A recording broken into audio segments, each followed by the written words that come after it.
So Vince and Brent, welcome to episode 7 of Brokers and Bars Getting Beers. We're here at Otto's Tap Room. Otto Wolf, legendary Philadelphia engineer and architect, actually in the Brewery Town section of Philadelphia. So welcome. That's my son's name, actually, Otto. Is it really? Yeah. Which one? How old? He's 1.5. Oh, wow. Is this the one that's not sleeping well? Yeah, he's waking me up in the middle of the night. You look rested though. Yeah, well, that's good. Good makeup? Or what are we doing? I got my haircut yesterday. It looks good. I'll play it up. I'm jealous. You get to do something. I actually cut mine this morning, can you tell? Yeah. Looks straight pick. So this is amazing, right? So we got a 2-time developer of the year, back-to-back, right, in Philadelphia. Yeah. We got a Super Bowl champion, and we got a guy that won the Presidential Physical Fitness Award in the Ronald Reagan era, right? So this is impressive. This is a studly group. So if we had a live studio audience, they'd be quite impressed. But Vince, I want to start with you. So blue collar guy, grew up in the Harrogate section of Kensington, right? Right, yeah. Did a good stint in corporate America, director of sales at Aetna. Yeah. Right. And I've read that's lent hand to your current operation, V2 Properties. Yeah. Because you had business administration background, you had customer care focus, right? And that's lent hand to your current operation. Yeah, sure. But what I want to hear about is how you got into this business. You bought a home in '95, right, in Collegeville. Yeah. Because blue collar guy, you had success. I want to have home ownership. I want new construction. And from top down, it was a crazy poor experience, right? And that's sort of what fueled your passion. Like, I can do this better. Yeah. Right? I mean, can you talk Yeah, me sure. through that? Yeah. So we of course, growing up in the city, it's kind of it's amazing to see what's happened, because when I grew up in the city, like, honestly, most folks wanted to move out, right? So your goal was to get a home in the suburbs. Okay. And all my cousins who were living in the suburbs couldn't wait to come into the city. I guess it's the case of the haves and have-nots, right? Or the grass is always greener. So yeah, we bought a house in Collegeville. Of course, one of our dreams is to buy a home in the suburbs. My wife was from the main line, so she didn't grow up to Philly tough way like I did, but You compliment each other. Yeah, we do. So anyway, we bought a house, and yeah, it was a pretty miserable experience. I mean, just nothing but broken promises. Mm-hmm. Every time we had to make minor modifications to the house, it was just like the builder just jamming us up with all kinds of like crazy price increases and markups, and then when it came time for delivery, it just was a bad experience all around. And at that point, I wasn't thinking, hey, let me be a developer. I just kind of filed that away, because this should have been one of the best experiences of our lives. Right. It really was. It's pretty miserable. And then, of course, you go to all the neighborhood cookouts and barbecues, and everyone's complaining about the builder. Like, that's what the joining force behind the whole neighborhood. So it just became like a constant, like, kind of bitch session about the builder. It's just a bad experience. So fast forward to 2004, the next goal for us was to buy a beach home. So we really couldn't afford to buy a beach home. So we had the idea of like, hey, this might be crazy, but let's buy a duplex and we'll keep the top and sell the bottom. And didn't know anything about building a house, other than I had a miserable experience with the ones that built my other home. And so we ended up doing it, and it was a great experience. I mean, it went well. We built the home ourselves. With actually, I met one of my current GCs now, still works with us to this day, and it was a great experience. So we got into that top floor for a number that we could manage, and we're like, hey, so at that point, I got the itch. It was like, hey, this is pretty cool. This worked well. Let's do it again. So the following year, we did 2 duplexes that were just for spec homes for sale, and then the story kind of went from there. So I continued to like build that development on the side. It was just a sideline, like like a hobby almost. Did that for about 6 or 7 years until we started to build up the business to a certain size. And of course, for those of you who've worked in corporate America, yes, what ends up happening to you is 20 years.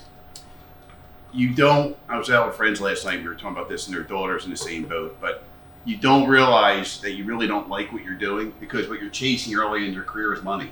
You think you're enjoying what you're doing, but you're really just chasing money. And what you love is the fact you're making more money, not really what you're doing for a living. Yeah. And try to tell somebody about health insurance at a cocktail party and see how quick you can like sexy conversation. Clear the room out immediately, right? Hey Jim, hey, they're leaving you, like they're like running away, So you learn real quick not to talk about what you do for a living. So my passion did become development, real estate, and making experiences different for other people, making like the home buying experience one of the best experiences of your life. You should be, Brent's talking about now, he's building his new home. He's having the time of his life, right? I mean, it's a blast. Exactly. And that's what it should be. It should be, hey, this is a phenomenal experience. And most people leave the experience really feeling defeated and worn down. Mm-hmm. And I thought we could make that a better process. So living with the in-laws while the house is being built, time of your life? It's not bad. It's great. Right, it's great. We can always edit that out. Don't worry about it. That's so funny. So before we get to Brent, trust, big word with you. Like, talk me through why that word is so important to you, and at what point in your life you had to betray someone's trust. Yeah. Maybe not to like make that. No, I feel like my trust was betrayed because I'll never forget what this time we had a situation where the base molding in our home was on crooked in a room. And the superintendent, I was moving into like a 300 subdivision, community. Yeah. So the superintendent, full-time guy, he comes in and I'm saying, I forget that, I think it was Chuck or something. Chuck, that's crooked. And he literally bent over and he's looking up and down and he said, have you been checked? Do you have equilibrium problems? He said to me. He actually accused me of not being able to see straight. I said, can you do me a favor? Can you just put a level on that? He actually, wow. He's like this, So I thought to myself, and we put a level on it. It was the bubble wasn't even inside the lines, But I just thought to myself, what a lousy way to try to manipulate somebody. Sure. And put it back on you. Equilibrium. He said, man, it's your equilibrium. An inner ear infection, maybe. He thought, So I needed a VA. Yeah. So what I find now, I say talk about trust because we can all rationalize bad behavior. Sure. Right. If it comes to money, you can talk yourself into a lot of bad decisions but at the end of it, I always ask my guys, step back and say to yourself, how would you want to be treated if this was your home? And that usually gets us to the right place, So so now I wouldn't say I was really burnt other than just manipulation and trying to it was all about money, but it's expensive to do the right thing sometimes. And I think that's important, Yeah. Interesting. And then Brent, so reading about you, 2 words they always align with yourself: visionary, entrepreneur. You had a lifestyle brand, right? Was it Revisit? Yeah. Okay. Your parents, if I remember, they had hair salons, spas. Mm-hmm. So it was sort of in your blood maybe to have ownership, investment. How, walk me through that. How do you go from a full-time, obviously being an athlete, to balancing entrepreneurialism and investments? I mean, where is there a blend? Is there, how do you turn both on and manage both? Well, I think growing up, my grandpa, he owned a custom home building company. So, he had a construction company that he ran, and all my uncles were kind of carpenters or they ran their own businesses. My mom had her own business. So I was in a family of entrepreneurs. Mm-hmm. When I got to the NFL, my dream was to play football. Growing up, I didn't care about anything else. I used to work for my grandpa on job sites, and they'd make me carry lumber and do all the, the dirty work. And I hated it. And I was like, I hate construction. Yeah, they loved it. And so I was like, you know what, I'm not going to do this. And I always used to tell my dad, I'm going to play in the NFL. I'm going to play in the NFL. He goes, okay. So ultimately, made it to the NFL. But then when I was in the NFL, I always wanted to do some side business stuff. And obviously, I couldn't do it when I was younger because I had to establish myself. And, as I got 5-6 years into the NFL, was able to start my own businesses. And, I started a restaurant, basically outfitted the whole interior all myself, design all that, involved myself in it 100%. It's not like I was just writing checks to people and allowing them to, do whatever they want. Mm-hmm. I really did it myself. And then I started, the lifestyle brand thing you're talking about, and I was designing things myself. I really like good design. But through those businesses, I learned that, in the restaurant business, it's tough. It's very tough. And the problems you have to deal with are things that I didn't necessarily want to deal with. So I wanted to get out of that. Dealing with a bad landlord too, I was like, I want to be on the other side of the table. Mm-hmm. And then I had that lifestyle brand, talked to a bunch of people who owned big lifestyle brands. And they're like, listen, if you want to be successful in this, you're going to have to put up probably at least $10 million. And I was like, all right, I'm out of that too. So that kind of led me to real estate. And I love real estate. It's something that's always been in me. So I got into investing in single family townhome developments in the city. And when is this? Is it while you're playing? Or? This is while I was playing, yeah. Okay. Probably, I would say 5 years ago. Okay. Got into investing in developments. What section? Was there? Fishtown. Okay. Like Northern Liberties. Nice. Yeah. And then we had we've got a development going on in South Philly right now. But after doing that, I realized that, you know, there's a lot of money to be made on the transactional side of real estate. Mm-hmm. So me and my partners decided to buy a building and media, and we created a brokerage, mortgage, and title company in that building, Mm-hmm. and then rented the rest of the space out to other real estate companies, so insurance, lawyers. And I love that business because, you know, as you transact, you make money. It's a way to make money every day. And, you know, then inside of that, I've created my own sales team. And, you know, I want to work with people and sell houses for people that do good work. I'm not going to go sell houses for every developer out there. That's not what I do. But guys like Vince who, you know, stand by their product, and when something goes wrong, they're willing to fix it. Those are the type of guys that I want to work for. And so right now I'm selling a lot of real estate and, you know, helping build the company that we created in media. Interesting. And, you know, I love it. I get to go in houses every single day, see things that I think are, you know, right or wrong, and call them out and make sure they get fixed. I think I have a really good eye for design and making sure that things are done the right way. And if it's not, I always tell my team members, if it's a problem right now, it's going to be a problem 2 years from now, 5 years from now, 10 years from now. In real estate, if there's a leak, that leak just doesn't fix itself. Yeah. You got to fix it now. Right. And so when we have problems on our deals, I say, guys, listen, you got to fix it right now. If you guys try to skirt it or push it under the rug, it's going to come back and it's going to bite us. Yep. So we started small, and you know, I hope to find the right team members and grow organically. So we had a funny story.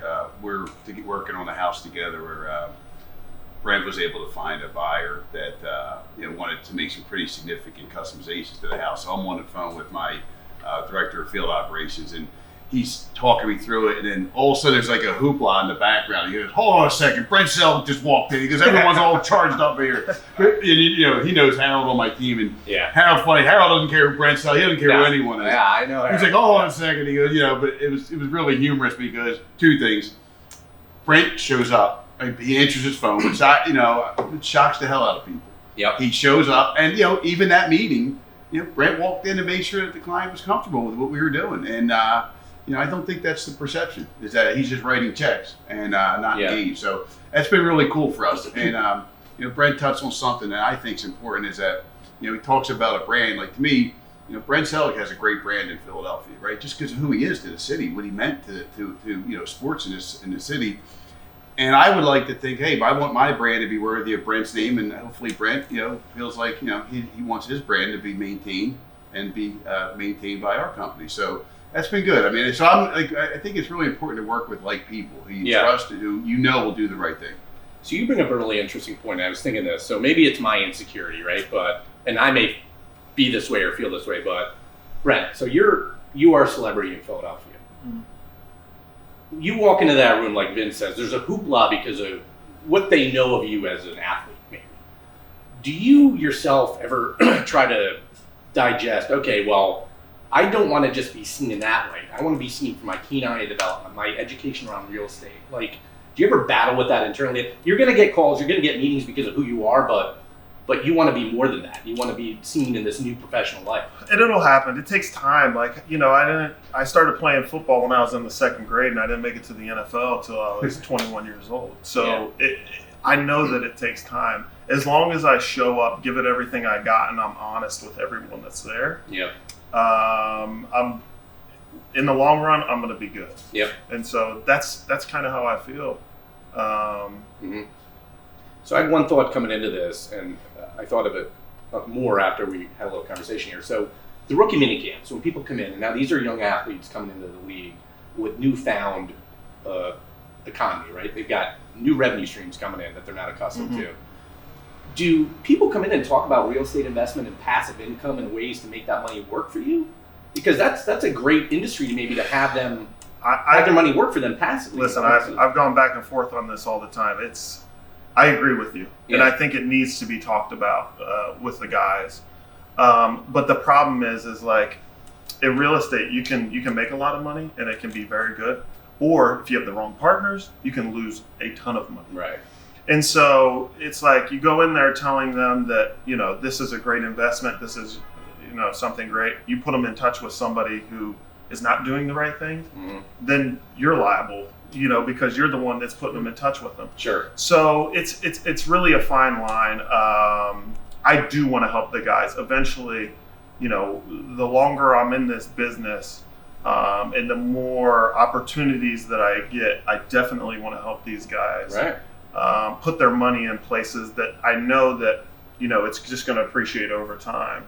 But you got to wait for the right opportunities. Yep. And the guys know that I'm in real estate. I've sold some houses for guys, helped guys rehab houses and sell them and make good money.